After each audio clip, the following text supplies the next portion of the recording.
Assalamualaikum warahmatullahi wabarakatuh. Perkenalkan, nama saya Puri Rahayu. Saya dari Offering D23. Di sini saya akan menjelaskan materi pendidikan agama Islam tentang hukuman bagi korupsi.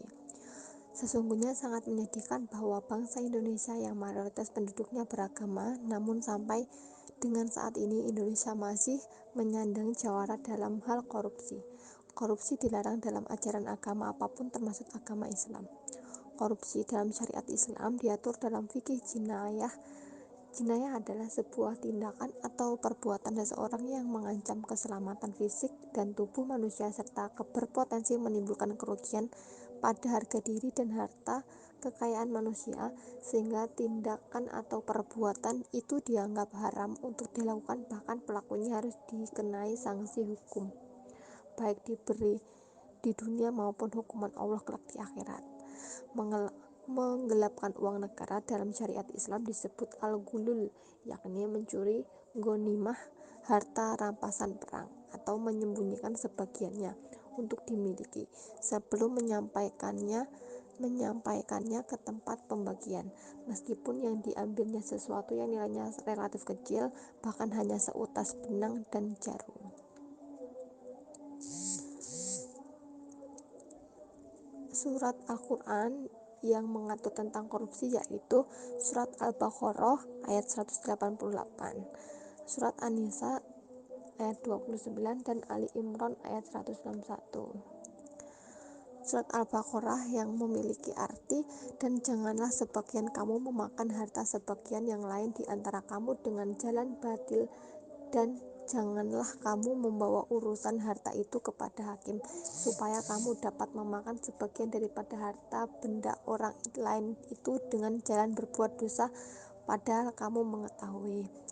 Kemudian surat An-Nisa ayat 29 yaitu, hai orang-orang yang beriman, janganlah kamu saling memakan harta sesamamu dengan jalan yang batil. Harta hasil korupsi adalah haram, sehingga ia menjadi salah satu penyebab yang dapat menghalangi terkabulnya doa. Yang ketiga yaitu Ali Imran 161. Tidak mungkin seorang nabi berkhianat dalam urusan harta rampasan perang. Barang siapa yang berkhianat dalam urusan rampasan perang itu, maka pada hari kiamat ia akan datang membawa apa yang dikhianatkannya itu. Kemudian tiap-tiap darinya akan diberi pembalasan tentang apa yang ia kerjakan dengan pembalasan setimpal, sedang mereka tidak dianiaya. Untuk hukuman di negara Indonesia, yaitu setiap orang yang secara melawan hukum melakukan perbuatan memperkaya diri sendiri atau orang lain, atau suatu korporasi yang merugikan keuangan negara atau perekonomian negara, dipidana penjara dengan penjara seumur hidup atau pidana penjara paling singkat 4 tahun dan paling lama 20 tahun, dan denda paling sedikit 200 juta dan paling banyak 1 miliar rupiah. Kemudian tindak pidana korupsi diatur dalam Undang-Undang Nomor 31 Tahun 1999, JO Undang-Undang Nomor 20 Tahun 2001 tentang Pemberantasan Tindak Pidana Korupsi. Undang-Undang Tipikor tindak pidana korupsi terbagi dalam 7 kelompok, yaitu tindak pidana korupsi yang merugikan keuangan negara pasal 2 dan pasal 3, tindak pidana korupsi berupa praktek suap menyuap pasal 5 ayat 1 huruf A dan huruf B, pasal 13, pasal 5 ayat 2, pasal 12 huruf A dan B, pasal 11, pasal 6 ayat 1 huruf A dan huruf B, pasal 6 ayat 2, pasal 12 huruf C dan D. Kemudian tindak pidana korupsi berupa penggelapan dalam jabatan, pasal 8, pasal 9, pasal 10 huruf A, huruf B dan huruf C.